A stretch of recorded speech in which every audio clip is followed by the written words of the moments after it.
What if your cat secretly despises something you do every single day? You'd want to know, right?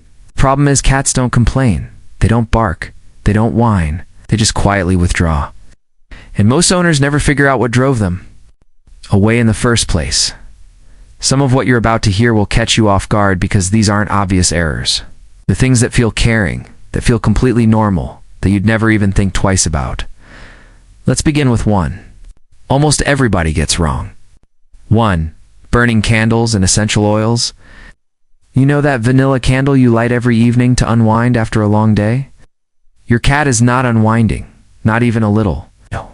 While you're soaking in the ambiance, your cat is trapped in a cloud of scent.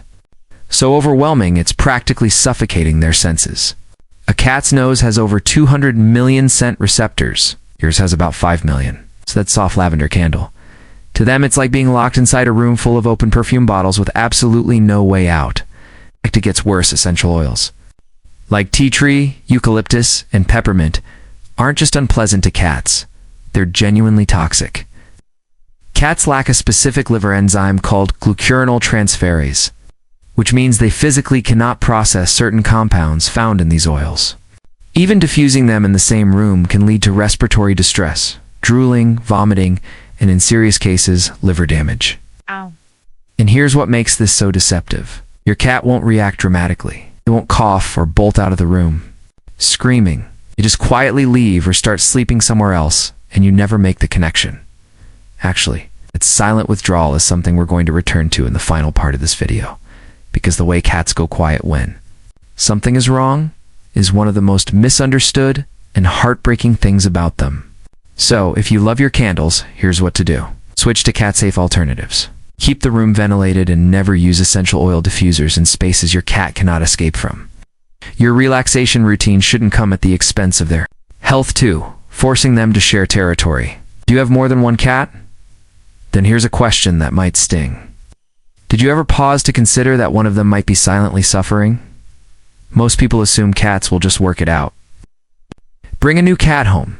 Give them the same food bowls, the same water fountain, maybe even the same litter box, and expect everyone to get along. But that's not how cats operate at all. Cats are solitary survivors by nature. They don't form packs. They don't share by instinct.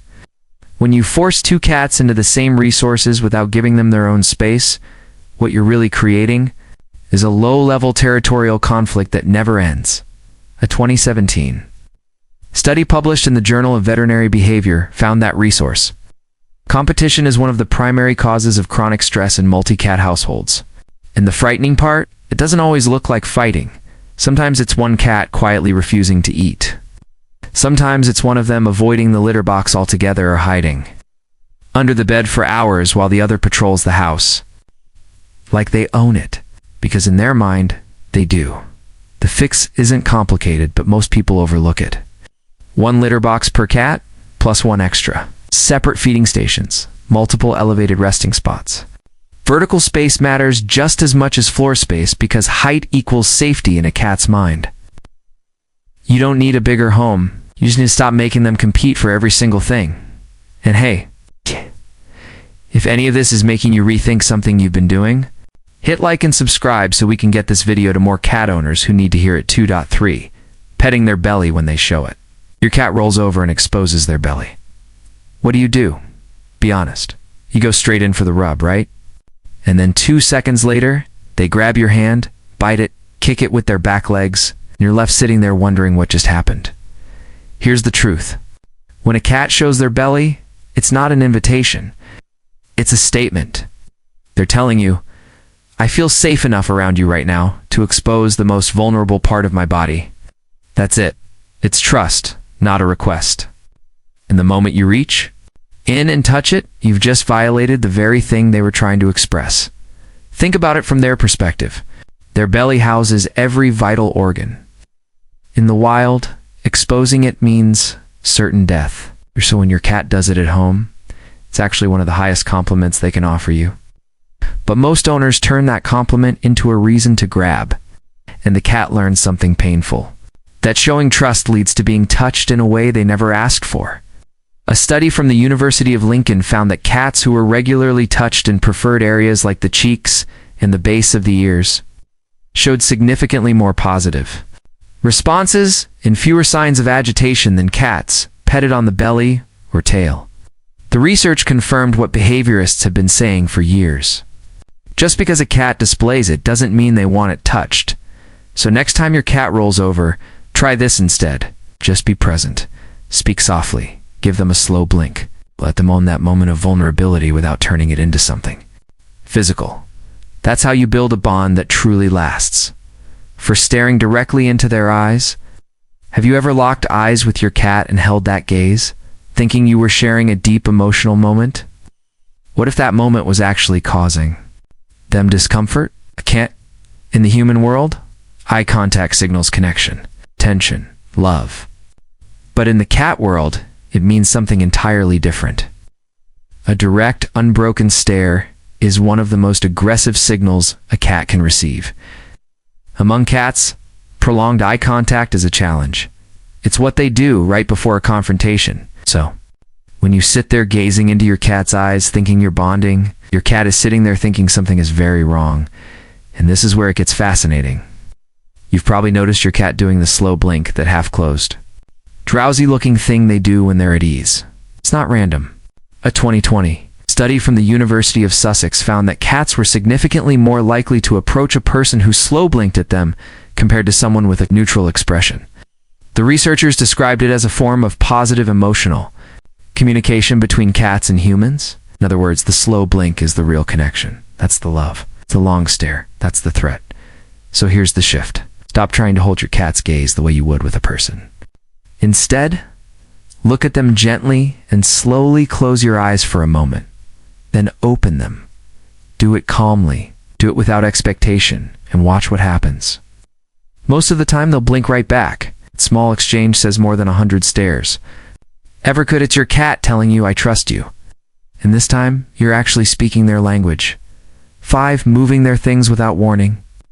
Have you ever rearranged your furniture and noticed your cat acting completely unsettled for the next few days? Most people chalk it up to cats being dramatic. But what's actually happening goes much deeper than that. Cats don't experience their home the way you do. See rooms and furniture? They see a carefully memorized territory where every object, every corner, every scent marker serves a purpose. When you move their bed, relocate their litter box, shift the couch, or even rearrange a shelf they enjoy sitting on, you're not just redecorating, you're erasing their map.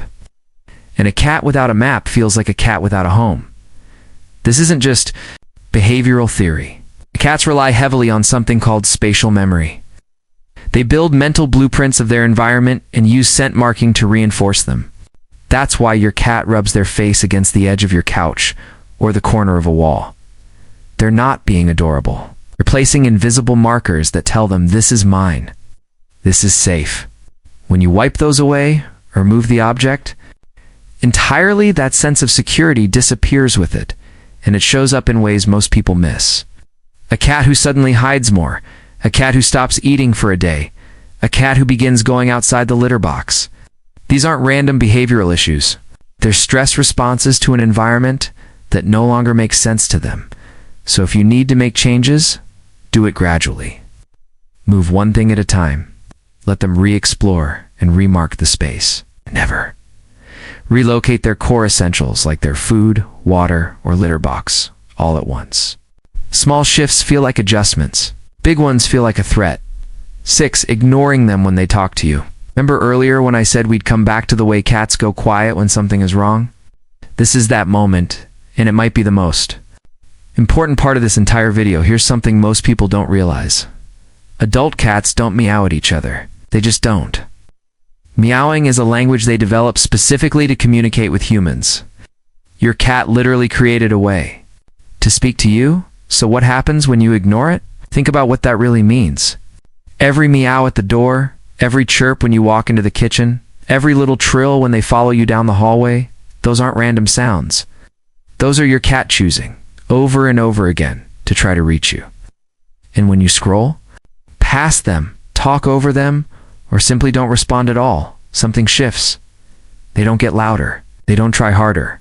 They just stop. A study from Sophia University in Tokyo found that cats can recognize their owner's voice and distinguish it from a stranger's. They're not just processing sounds, so they know it's you. They're paying attention. The question is whether you're paying attention.